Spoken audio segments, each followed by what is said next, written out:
I was asked to be here in order to talk about the ethics surrounding homelessness, addictions, mental health issues, poverty. Doesn't sound like a very positive discussion. Things can turn from negative to positive when people actually do something about them. And so that's the bottom line. And that's what we're going to talk about tonight. And before we really get into the talk, what I'd like to do is start with a story. So a guy goes up to a bar and he says, I want 3 scotch, I want them double, I want them 25-year-olds, and I want them right now. So the guy puts down, boom, 3 drinks, doubles, 25-year-old scotch. Pow, they all go down like fast. Bartender says, oh my goodness, I've never seen anybody drink like that before. And the guy says, you drink like that too. You have what I have. Bartender says, what do you have? The guy says, I have 50 cents. Laughing about or joking about or whatever addiction and poverty is not, maybe that's not the best thing to do. What else to do? When you're dealing with these areas, you're often dealing with fear, you're dealing with all kinds of preconceptions, you're dealing with negativity, you're dealing with whatever. So laughing about it maybe is, that's all I know what to do. There's a whole issue going on in our city that is really big, and it's really, it needs to be dealt with. And so that's what we're going to talk about. It's my belief that the attitudes surrounding addictions and mental health challenges have been fraught with a lot of fear, a lot of misinformation, a lot of lack of knowledge. And substantial efforts need to be taken in order to overcome these issues. And coming here tonight and having people listen to what can be done and what should be done is a positive step forward. So I'm very glad to be involved in doing that. And I thank you for offering this opportunity that we can do this. I don't report to be an expert in the field. My experience is anecdotal as a result of my personal life, as a result of 23 years in running and involved in and mentoring and being a director of Freedom Store, which is in Kelowna. Through my involvement with this recovery home, I've met hundreds and hundreds of men who have had to deal with their addiction issues. Now, there's a lot of types of addiction. There's a lot of types. And alcoholism, drug abuse, cigarette smoking, gambling, overspending, shopping, overeating, power seeking, workaholism, sex, pornography, etc., etc. Some of those are socially acceptable. Some of them are not. Some of them will destroy you. All of them will affect you. There's a growing recognition that many addicts have multiple addictions. Sex and power, drugs and alcohol and gambling, etc., etc., etc. And pornography added to that. Multi-billion-dollar industry in North America at this time. And a lot of it destroying a lot of lives too. It's not possible to deal with all of these areas tonight, so I'm not going to. I'm going to deal with the substance issues because things often flow from that too, or they do. And I'm not going to talk about, in particular, I'm going to talk about fentanyl because fentanyl is the big killer drug that keeps being added to so many other things and people don't even know what they're doing anymore. The great danger with fentanyl is it's being added to many other drugs by drug dealers who have a very low level of quality control. A person could be purchasing any street drug and unbeknownst to them, a grain of fentanyl has been put in it, the size of a piece of salt, and you're dead. An acquaintance of my 15-year-old grandson purchased marijuana on the streets this past month and died. It was laced with fentanyl. Apparently, 2 other teens in Kelowna took the same bad batch and died. We don't hear about these things much, do we? It seems rather strange that dealers seem to care very little about the fact that they're murdering their clientele. However, drug dealers aren't necessarily known for either their intelligence or their ethics. And there seems to be a never-ending supply of purchasers. So if you're wiping out 1 or 2, whatever, the goal here is to get people addicted, long-term addicted. Fentanyl death crisis exists across North America, but the rates are proportionately higher, substantially higher in British Columbia, probably because of the interconnection with easy China purchase, which is where most of it's coming from. And I got to tell you, per capita, the number of deaths due to fentanyl overdoses is higher in Kelowna than anywhere else in the province, per capita. That's not a very exciting statistics, but there's truth in this. And British Columbia is the highest per capita deaths overall in this area.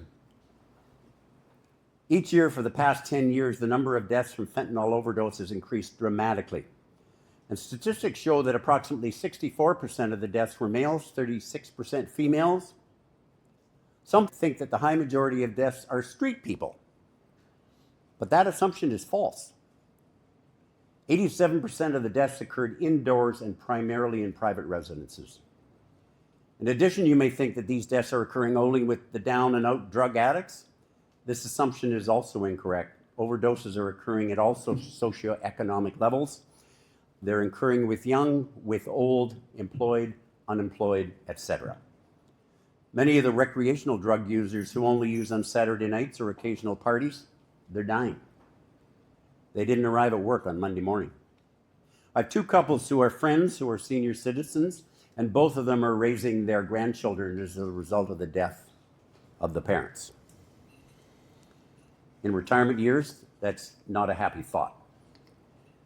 Since we're now dealing with the definition of people who are affected by illicit drugs, let's look at some statistics with slide number 1. I'm starting with the young people. Use Adobe Reader. Just use Adobe Reader. Get a guy under 30. Yeah. That's what you need. I couldn't do that. I couldn't do that. You're almost there. Yeah. Right there. Oh, yeah, it's never been used. There we are. No problem. No problem. I couldn't get this far. So there it is. Man, it has a lot of little prompts here. Do you want to sell your kid? Okay. 1 in 5, 20% of our youth in British Columbia and across Canada need mental health and substance abuse services. 20%. Of those who suffer, few as 25% of those who are suffering receive the care they need. Suicide is the second leading cause of death for young people. 75% of mental illness begins before the age of 25 years. And youth mental illness is the second highest Canadian hospital care expenditure. You can put up the second slide, please. Oh, is that? Is the second slide now? Go back to the second one? It's okay. I'm gonna throw these down here. I did, and now we're on the second one, so just leave it. Could you repeat those statistics? Yeah. 20% of our youth in British Columbia are in trouble, mental health and addictions, and 25% of them are getting any help. 75% of them aren't.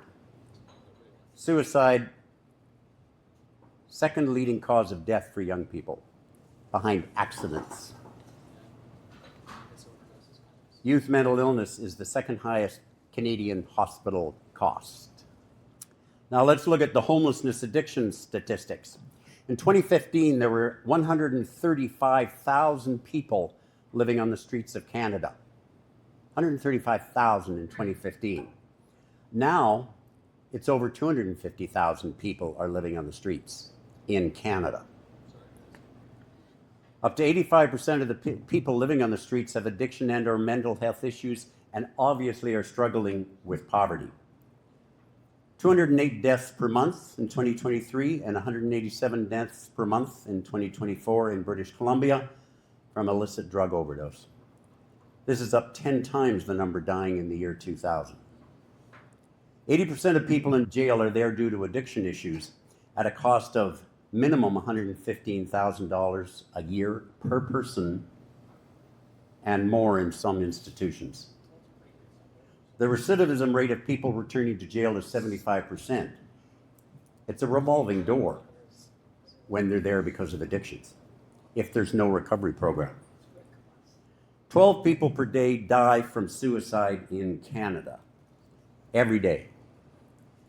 Brad, my nephew through marriage, committed suicide last Thursday night.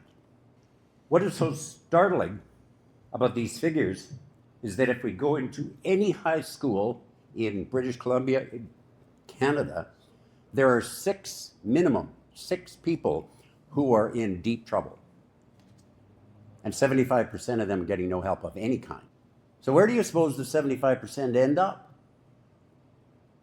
In my experience and based on statistics, the answer is that these unassisted young people end up on the streets, in the sex trade, in jail, in hospital emergency rooms, or in recovery homes, if they're lucky.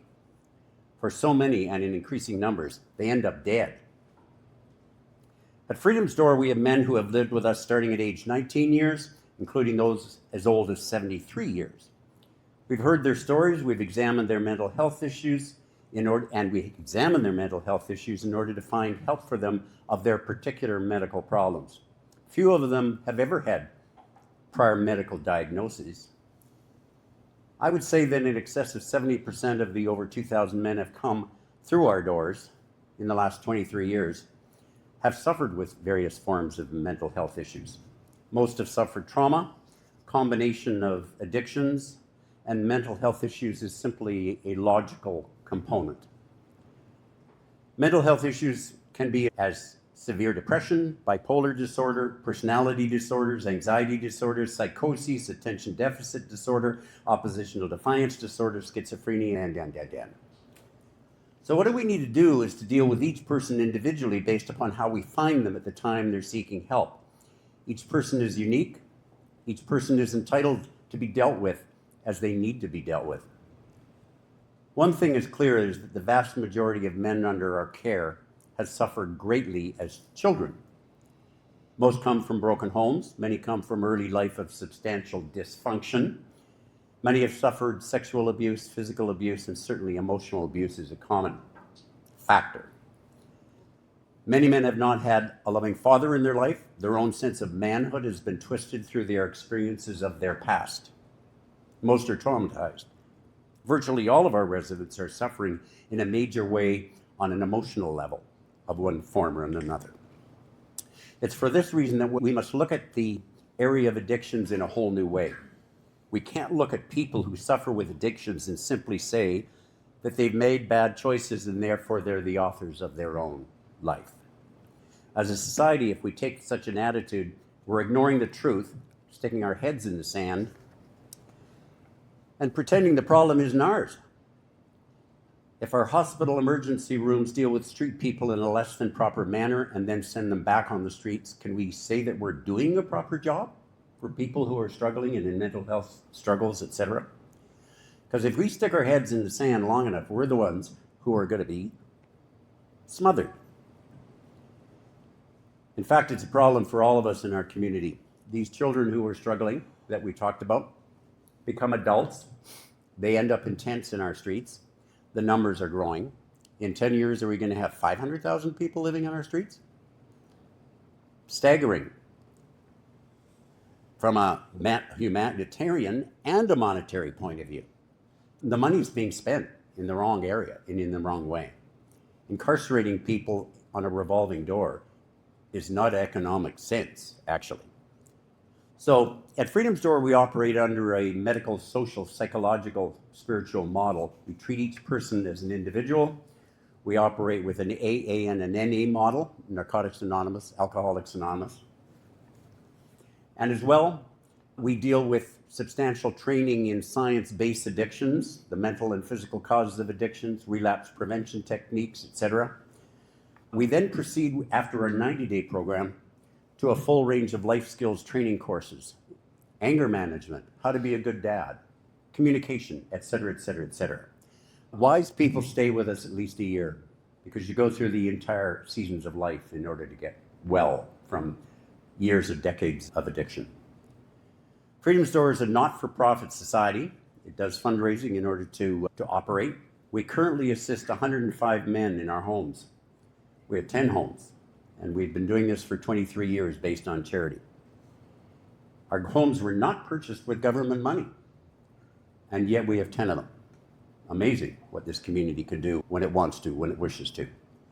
Dr. Gabor Mate is a medical doctor who has worked in Vancouver's downtown east side with patients challenged with hardcore addiction, mental illness, and poverty, including Vancouver's supervised injection site. The area of East Hastings Street is the epicenter of drug use and poverty in Vancouver. And keep in mind that each city has one of these epicenters, and of course, Kelowna does as well. In his article, Beyond Drugs, The Universal Experience of Addiction, Dr. Mate writes, and I'm going to do a number of paragraphs of quote here. With the carnage imposed by the current epidemic of opioids and associated overdoses across North America, many dozens of people dying every day, public alarm around the addiction is focused almost exclusively on drugs. Addiction is manifested in any behavior that a person craves, finds temporary relief or pleasure in, but suffers negative consequences as a result of, and yet has difficulty giving up. I'm not going to ask you what you're addicted to, I often say to people, nor when, nor how long. Only, whatever your addictive focus, what does it offer you? What did you like about it? What in the short term did it give you that you craved or liked so much? And universally, the answers are, it helped me to escape emotional pain, helped me to deal with stress, gave me peace of mind, a sense of connection with others, a sense of control. Such answers illuminate that the addiction is neither a choice nor a disease, but originates in the human being's desperate attempt to solve a problem, the problem of emotional pain, of overwhelming stress, of lost connection, of loss of control, of a deep discomfort with the self. In short, it's a forlorn attempt to solve the problem of human pain. Hence my mantra. The question is not why the addiction, but why the pain? And the source of pain is always and invariably to be found in a person's lived experience, beginning with the childhood. The childhood trauma is the template for addiction, any addiction. All addictions are attempts to escape the deep pain of the child, attempts temporarily soothing, but ultimately futile. This is no less true of the socially successful workaholic, such as I have been, than the inveterate shopper, sexual rover, gambler, abject street-bound substance abuser, or the stay-at-home mom and user of opioids. It's time to realize then that addiction is neither a choice nor an inherited disease, but a psychological and physiological response to painful life experiences. To treat the addiction, which is a symptom, without treating the pain that underlies it, is to deal in effects rather than causes, and therefore dooms many to ongoing suffering, the revolving door. As the trauma pioneer Peter Levine has written, trauma has become so commonplace that most people don't even recognize its presence. Not all traumatized people become addicted, but almost all addicted people, including those with addiction to opioids, were traumatized in some way. That is the reality of our culture, where addiction, like trauma, is so commonplace that most people don't recognize its presence as they should. It surrounds us, it engulfs us, so many of us. End of quote. This quote by Gabor Mate's extensive writings is a strong warning to us, I believe. My personal engagement with many hundreds of addicts has confirmed for me that Dr. Mate is absolutely correct in his conclusions. Addiction comes from pain. A child or a young person who is traumatized is in great need of a solution to his or her pain, but all too often the person, the adult, who is supposed to provide some relief from pain is the one who imposed it, or left, is not present, was neglectful. Life of dysfunction. Therefore, the child turns to self-diagnosed solutions, illicit drugs, alcohol, sex, gangs, the street life, trying to find escapes. Addiction falls as a bomb on the wounds, but at the core the pain remains, always remains, until finally, hopefully, the core issues are addressed. Please understand that when I speak of the core issues in this context, I'm not speaking of the core of the person. I believe that the core of every human being is in fact goodness. We start that way. We're born with a childlike innocence and an inner core which is based on goodness. Our core is based on our uniqueness. We're called to use, in this uniqueness, our God-given talents, which we are called to use throughout our life. However, this core of goodness is then affected by layer upon layer of events in our life, which can cause damage, wounds, traumas. Alternatively, the good events of life can bring growth and giftedness. Pain comes from the layers that surround our core that are created through the wounds. But these layers only place us in emotional isolation if we allow a wall to be built around ourselves. It's the pain of that layer upon layer of wounds which surround our core of goodness that must be dealt with if the addict, or any human being for that matter, is to come back to a life based upon love and goodness as opposed to pain. This is the true basis of any authentic and successful addiction recovery program. That's Freedom Store, as I said. We currently have 10 homes. We have 105 people living with us in a long-term recovery program. And we're currently in a construction program to build 12 more townhomes. We take occupation of the first 4 in November. That'll have 16 bedrooms. And we immediately start the second phase, another 16 bedrooms, and followed a year later by another 20 bedrooms. Done without government assistance. We always have a large waiting list at Freedom Store. Between 20 and 40 people, men, are on our waiting list every day seeking some help. Our country and communities are covered with tent cities, 250,000 people on the streets, growing rapidly. Are we going to do something about the humanitarian issue that we're facing? And there are solutions. For 20 years, the government has promoted a harm reduction program. The statistics show that this program on its own is not working. I'm not opposed to harm reduction. I'm opposed that all the money goes to harm reduction and what money is going into real recovery programs. That's what I challenge. I believe it's time to deal with people, street people, addicts, mentally challenged people, living in tents as real human beings who deserve care, compassion, and recovery. There's real hope for those who struggle. We've witnessed it over and over. There are solutions. We need to open more detox beds. We need funding for abstinence-based recovery homes and more long-term recovery relapse prevention programs. We need an attitude in hospitals that all patients will be treated equally and well. Sending patients onto the streets with no safe place to go is unethical and unacceptable, and it's in fact illegal. My own life involved the use of marijuana when I was in my 20s. It was recreational at parties. Someone usually brought some pot. We drank, we toked, we laughed. When I was 28 years old, my business partner stole from me, and I became under a great deal of emotional and financial pressure. He left town. I used grass as a balm on my wounds, a coping mechanism. I'd go to my law office daily. I'd go to city council meetings because I was a councillor, returning home in the evening, taking a toke, getting stoned, watching TV until 2 a.m, get up, repeat, for 3 years. And then I realized, it took me a while, it takes you a while when you're stoned, that I was hurting myself more than he hurt me. So I ended it. And I was fortunate because I did end it. But I knew that I was addicted at that point, and a decision had to be made to bring it to an end. The climb up the ladder to stronger drugs is a very common occurrence in the lives of addicts. Over time, the high or the euphoria obtained from the drug is not good enough. A higher or stronger bud is needed in order to rise up the ladder and not feel the pain. A good friend of mine, a successful Kelowna businessman, went down this walk and died of a cocaine heart attack at age 33. With stronger drugs comes bigger dangers.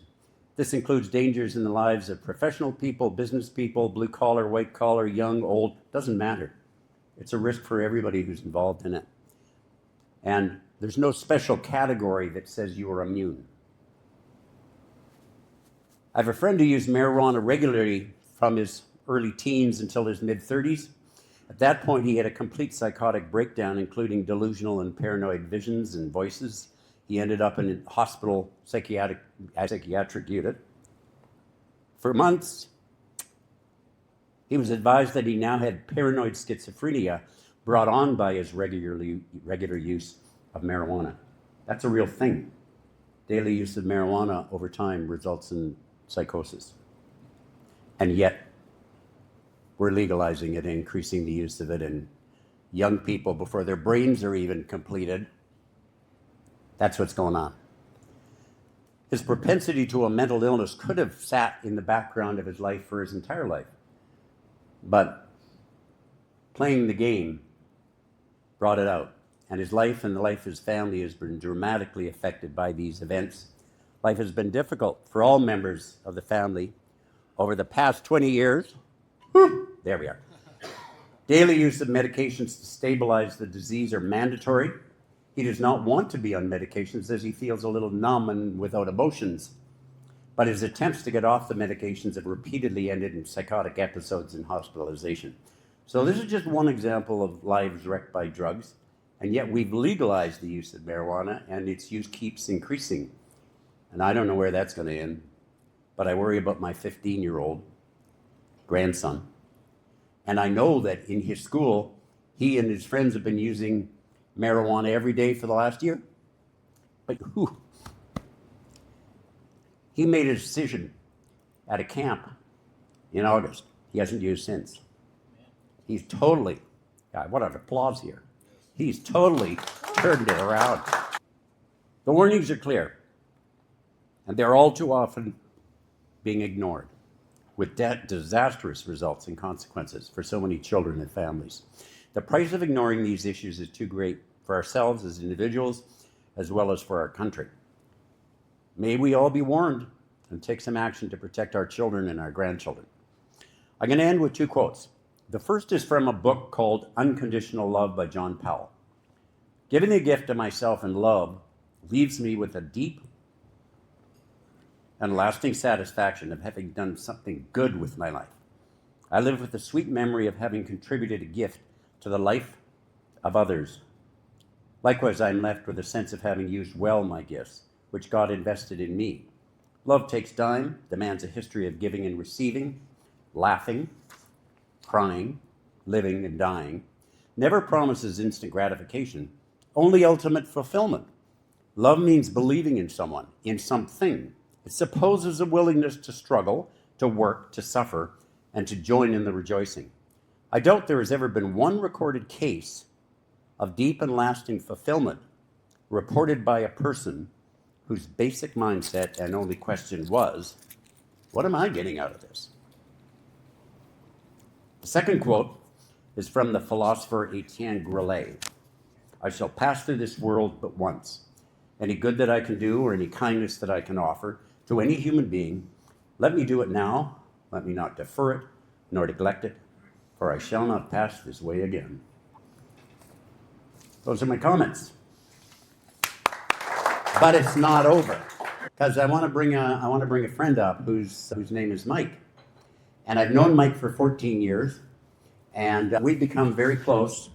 And through that closeness, he now calls me dad, I now call him son. So I ask you to offer a warm welcome to Mike.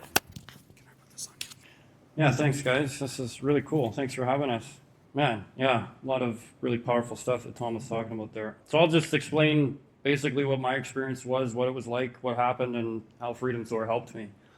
So I grew up in a pretty normal family, I would say. I was in Chilliwack until I was 8.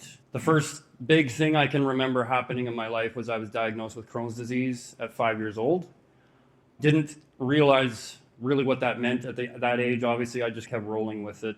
Mom and dad divorced when I was 8 years old because of my dad's alcoholism and because my mom needed help to raise her 4 children. We moved up to Kelowna here where my grandparents were. So we had been being homeschooled in Chilliwack the whole time. And so my first experience with school, with other people, private school, was in grade 4. Went to Heritage Christian, and then I went to Okanagan Adventist in Rutland. And then in grade 8, I was moved to the public school. And that's when things really started to, I don't know, after being in a Christian school for 4 years and going to a public school and also had to repeat grade 8 at the time, it was a real tough transition for me. I remember being quite badly terrorized, more than bullying, but what felt like being terrorized around that time for quite a few years. And that started to really cause a lot of depression and mental illness in me to the point where I started to reach out and look for other things. And one day, my friend came over with a bottle of whiskey and said, hey, have you ever tried this? I said, no. And so we wandered around Rutland drinking it that night. I remember feeling at the time like this was the best thing that I had ever put in my body. It got rid of all the fears, I became better looking, better talking, better walking, better everything when it happened. Everything, it just solved all the problems that I had. And I went real hard into it. Dropped out of school, started smoking weed real heavily. And then at age 17, I basically decided, because things were piling up so much and mental health and physical health was getting so out of control, that I just basically decided I was just going to run my life into the ground, and I was just going to end my life on a big party sort of burnout. But what I didn't know at the time was that is actually a very slow and painful process, and it's a very depressing process, and it does not happen immediately. So after about 6 years of this, 23 years old, and I'm barely alive, health is in the absolute gutter, my family came to me and did an intervention, just like you see on the show. And I decided to accept that offer because I had no other options. And so my mom called Freedom's Door in town. I had never heard of it at the time, but I decided to go, and things began to look good. I started to do the work. In the beginning, I left after 11 days, actually thinking that the people there had the problem. I didn't have any problems, so I was going to go. But when I got home, my mom was like, okay, now what? And I was like, oh, geez, now what? Yeah, you're right. So I went back and decided to give it 110%. I graduated Freedom's Door, and shortly thereafter decided to stay for the longer program. Finished my grade 12, went back to college, and got into electrical school. I did electrical for 3 years and was about 4 years sober after the 3 years that I was working in the field. At that point, when I was in school for my third year, my health started to really take a toll on me. I was under a lot of stress, and I remember there was 2 weeks left of the course, and I just wanted to push through until I could finish the exams, and then I would go deal with things, go to the hospital, whatever was required. But I was only able to make it until the day of the exam, and I had to go in to the hospital. I've had lots of flare-ups throughout my life, but this one, the doctors told me I had to have my entire large intestine removed. And because of that, I had to have a bag on my stomach, and I had to get put on some very heavy pain medication. I had no idea what pain medication, what the difficulties or the whole life that came with that. I was totally defenseless against it. I had no guard whatsoever when it came to it, and very quickly after being put on it, I became quite hopelessly dependent on it.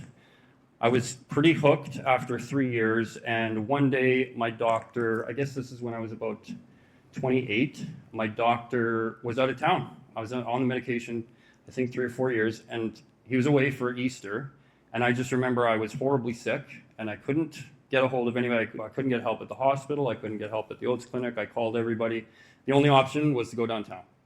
I wasn't going to be sick like this until he got back. So my plan was I was going to go downtown, pick something up, use it for a couple of days, and then when he got back, I would just get back on the medication. But I ended up becoming hopelessly addicted to fentanyl for about 6 years.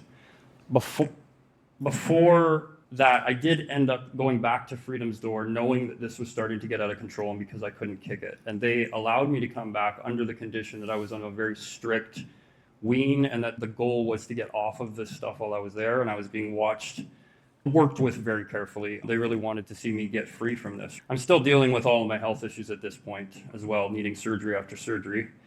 Yeah, and then I guess I just wasn't ready at the time, or the addiction was so strong, and the difficulty of getting off of opiates is something I wouldn't wish on my worst enemy. As far as anybody who's gotten off of it without detox or anything like that, as far as I'm concerned, and I genuinely mean this, I think that they should get an award from the government of Canada or from the Crown or something like that. So anyway, I wasn't able to get off of it, and I started doing illicit drugs again. And so I was kicked out of Freedom's Door, and I was on the street for the first time in my life. And at the same time, the first day I was on the street, my phone was stolen, so I was completely cut off from everyone I ever knew, and I was on the streets for the first time. I overdosed twice that night. Thankfully, a good friend of mine, was there basically babysitting me the entire night, because if he hadn't been there, he Narcaned me, he said 2 or 3 times that night. And truly, if he wasn't there, I wouldn't be here right now. I spent a month on the street, was down to 115 pounds, and was just an absolute skeleton. My Tom continued to come and visit me the entire time I was down there. Daily, had no problem walking into the pit right in front of Cornerstone, in front of all the goings on that go down there, and I just remember how much that meant to me as he kept coming. So him and I would go for drives periodically, and I just remember at one point I just said, finally, we're sitting in the car, we were overlooking the lake, and I just said, I'm finally ready. I think I'm finally ready. I am finally ready to do what it takes. I'm willing to do anything it takes, meaning I will go through the withdrawals that it takes to get off of this. And he said, okay, let's go to detox. So we drive up to detox, and normally there's a wait list there for about 2 or 3 weeks. But for some reason this night, we got a nurse who was willing to take me in at that moment. And they took me right in, and I spent 5 days drinking juice boxes and taking every pill known to man is what it felt like. And I was so weak by the end of it. But that wasn't it. I can't remember, something health-wise was happening, and they told me I needed to go to the hospital from detox, and I told them I can't do that. If I go down there, I'm going to use. I cannot, this is not going to work. They said, if you don't go down there, we're going to phone an ambulance. So I went to the hospital. Sure enough, I did end up using, and when I went into Freedom's door, they said, you can't come in. Like, you can't come in while until you're completely detoxed. And was basically ready to completely give up at that point, and I just said, I can't do this. And Tom said, you can do this. And they put me up in a motel, and I spent 3 days in there phoning every person I had ever known, trying to just make it through those 3 days. And I made it to Freedom's door, and I went back, and I passed a urine test, and that was 5 years ago in December. Since then, I've gone through the program again, obviously the 90-day program, and the difference is this time is I've really worked really closely with counselors. This time I'm actually doing all of the work that they suggest instead of the things that seem convenient to me. I've really learned, and it sounds cliche to me to say it, but I've learned that I have value, and I've learned that I have things to offer other people, and that there are people out there who need help like I needed, and that it's my duty to pass on what was freely given to me. And incredibly, as I've done this, I've realized just how fulfilling that is, and what a key that is to a happy life, right? So I volunteer at Freedom's Door now. I am working as a rat exterminator, which I love, by the way. It's the best job I've ever had. I love it. Don't ask, but yeah. So yeah, I've learned that isolating and disconnection is my enemy. I've learned to stay connected. I've got a men's group that we meet up once a week, a real intimate group of guys. I meet up with friends. Tom and I go to the cabin together all the time. I go to 12-step groups in town, and I sponsor guys, and I'm trying to give back as best I can, because after working through a lot of these traumas that I went through earlier in life from school, and these things that I never thought I would overcome, the last 4 years have been an absolute joy. And as far as, like Tom was saying, it's not getting any better out there. It's really tragic to see a lot of the things that happened today, but we just keep pushing, and it brings us closer together, those of us that are still around. And yeah, if you guys are, I think it's really good that this is going on tonight, because there's, I think, a lot of education that needs to happen still. I think that people are being really receptive to it now, but I just really appreciate seeing people give things like this the time of day, and really be willing to learn and show interest in it. So yeah, thanks again for having us. Wow, what an amazing moment for all of us to be able to be blessed with that information. Thank you, guys. Let's give another round.